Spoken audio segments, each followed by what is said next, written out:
কোটি টাকা বরাদ্দ করা হয়েছে গোটা পশ্চিমবঙ্গে। তার মানে মালদার ভাঙন যদি দেখা যায় তাহলে এখানে অনেকটা ওই থুতু দিয়ে ছাতু ছানার মতন ব্যবস্থা। এমএলএরা, এমপিরা এরা কোনো ফান্ড কিন্তু কেন্দ্রীয় সরকারে বলে নিয়ে আসতে পারে না। ফান্ড আনার জন্য রাজ্য বাজেটে ভাঙন রোধে নদীবন্ধন নামে একটি নতুন প্রকল্পের ঘোষণা মুখ্যমন্ত্রীর। সেই সঙ্গেই ভাঙন রোধে 200 কোটি টাকা অর্থ বরাদ্দ করা হয়েছে। আর এতেই আশায় বুক বেঁধেছেন মালদহের ভাঙন কবলিত এলাকার বাসিন্দারা। কারণ মালদা জেলার অন্যতম প্রধান সমস্যা ভাঙন। প্রতি বছর গঙ্গা ভাঙনে মালদহের মানিকচক, রতুয়া, বৈষ্ণবনগর সহ একাধিক বিধানসভার বিস্তীর্ণ এলাকা, হাজার হাজার বাড়ি, ফসলি জমি নদীগর্ভে তলিয়ে যায়। তারপরও গঙ্গা ভাঙন রোধে এখনও কোনো স্থায়ী সমাধান হয় না। তবে রাজ্য বাজেটে ভাঙন রোধে অর্থ বরাদ্দ হওয়ার কিছুটা হলেও আশায় বুক বেঁধেছেন মালদহের মানিকচক বিধানসভার কেন্দ্রের গোপালপুর গ্রাম পঞ্চায়েতের কামালতিপুর এলাকার বাসিন্দারা। তারা জানান, গত বছরে ভাঙনে তাদের ঘর বাড়ি সমস্ত কিছু নদীগর্ভে তলিয়ে গেছে, তাই তারা অসহায়। সরকার তাদের কোনো সাহায্য করেনি, তবে ভাঙন রোধে অর্থ বরাদ্দ হওয়ায় খুশি তারা। এবং সেই প্রজেক্ট এক্সপার্টদের দিয়ে আলোচনা হওয়ার পর কেন্দ্রীয় সরকারের কাছে প্রস্তাব গেলে সেইটা যদি পারমিশন হয় তাহলে সেই টাকাটা অ্যালটমেন্ট হয়। এর আগে আমরা দেখতে পেয়েছি পশ্চিমবঙ্গে অনেক কেন্দ্রীয় টাকা সার্টিফিকেট ঠিকঠাক জমা না দেওয়ার জন্য ঘুরে গেছে। জোর জবরদস্তি করে জেলা পরিষদের কাজ করানো হয়েছে, ডেভেলপমেন্টের কাজ করা হয়েছে। সেই জন্য কেন্দ্রীয় সরকার যে টাকা দেয় না নদী ভাঙনের জন্য, সেই জন্য তৃণমূল কংগ্রেস লাগাতার আন্দোলন করে গেছে।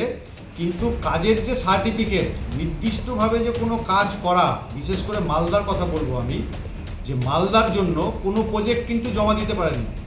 লোক দেখানো আইওয়াস করে ফারাক্কা ব্যারেজ প্রজেক্ট ঘেরাও করা হয়েছে, কেন্দ্রীয় সরকারের অন্য অন্য জায়গা ঘেরাও করা হয়েছে।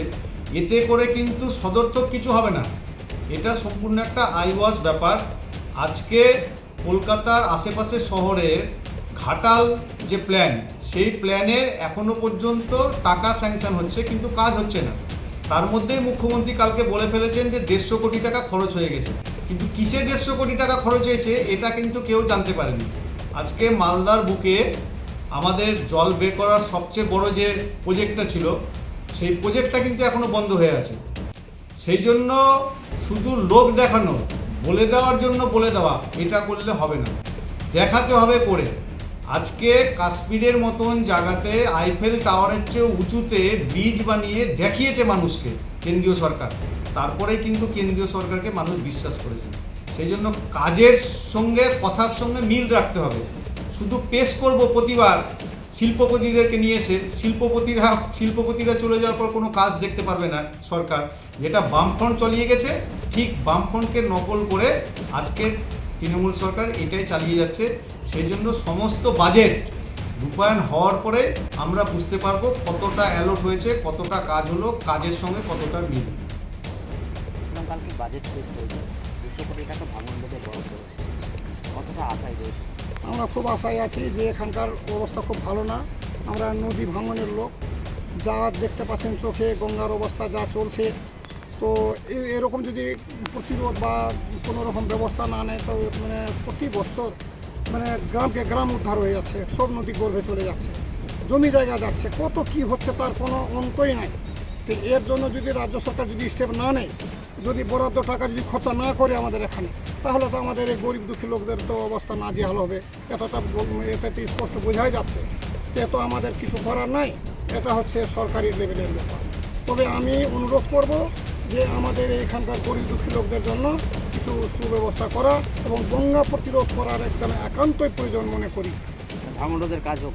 হ্যাঁ, একদম একান্ত প্রয়োজন যে ভাঙন রোধটা হোক। এই তো দেখতে পাচ্ছেন পাশে যে মানে দেখতে দেখতে বিশাল বড় একটা মসজিদ নদীর গর্ভে মানে মুখের মধ্যে আছে, পড়নেওয়ালা আছে। এর জন্য হয়তো সরকার কিছু ব্যবস্থা নিতে পারেনি, জানি না। যদি ব্যবস্থা না নেয় তো এইসব জায়গা কিছু থাকতে পারে না। যদি সরকার যদি ব্যবস্থা নেয় তো ঠিক এসব মানে থাকবে আর কি। আপনার নাম? আমার নাম হচ্ছে ডাক্তার সুকুমার মণ্ডল। পৃথিবীর 3 ভাগ জল 1 ভাগ স্থল, তাই পানীয় জলের অভাব নেই। কিন্তু বিশুদ্ধ পানীয় জল একটাই, বৃষ্টি অ্যাকোয়া। প্রতি ফোঁটায় আনে তৃপ্তি, মেটায় তেষ্টা। বৃষ্টি অ্যাকোয়া, বিশুদ্ধ পানীয় জল। ভাঙন ভাঙন তো শুধু ইংলিশ বাজার বা ওই মানিক চক রতুয়া নয়, ভাঙনটা একদম পর্যন্ত চলে যাচ্ছে। ওই মুর্শিদাবাদের পর নদিয়া সবগুলো ভাঙন হচ্ছে, তাতে টাকা দিয়েছে। আমাদের গঙ্গা হচ্ছে জাতীয় নদী, ভাঙনের দায়িত্বটা হচ্ছে দিল্লির সরকারের, তারা দিচ্ছে না। আর সেখানে ভাঙনে কবলিত অনেক মানুষ হচ্ছে, তাই আমাদের জনদরদী মুখ্যমন্ত্রী এই টাকা দিয়েছে, যে নিজস্ব তহবিল থেকে। সরকারের তহবিল কতটুকু থাকে সেখান থেকে, সবই তো কেন্দ্র সরকারের কাছে। আর বিজেপি নিজের রাজ্যগুলো দেখুক তারা কি করেছে। বিজেপির এখানে 4 জন এমএলএ আছে, 1 জন সাংসদ আছে, তারা কি ভূমিকা নেয় দেখুন। আর ভাঙনটা আমাদের জেলার পক্ষে ব্যাধি হয়ে গেছে। এখানে এই টাকাটা অন্তত সৎ কাজে ব্যবহার হবে, ভাঙনটা রোধ। এই জন্য আমরা সকলেই আমাদের জনদরদী মুখ্যমন্ত্রীকে ধন্যবাদ জানাচ্ছি। কী অবস্থা এখানে? তো আমরা যে অবস্থায় আছি, তো বলে উদাহরণস্বরূপ আমরা বোঝাতে পারছি। কথা হলো যে আমরা দীর্ঘদিন এইভাবে নদীর পাড়ে আমরা বাস করছি, আস্তে আস্তে নদী আমাদের কাছে এসে গেছে। এখন আমাদের বাড়িঘর ভেঙে গেছে, এখন আমরা ত্রিপলের নিচে বসবাস করছি। এখন এক কথায় বলা যায় আমরা উদ্বাস্ত। আমাদের এখন বাড়িও নেই। এখন আমরা আবেদন করছি যে যত তাড়াতাড়ি হোক আমাদেরকে একটা আবাস যোজনার ব্যবস্থা করে দেওয়া হোক, এবং এই ভাঙনটা যদি রোধ না করে তাহলে একের পর এক জমি এভাবে কাটতে থাকলে আদৌ আমাদের মালদা ডিস্ট্রিক্টটা এভাবে গঙ্গাতলে তলিয়ে যাবে।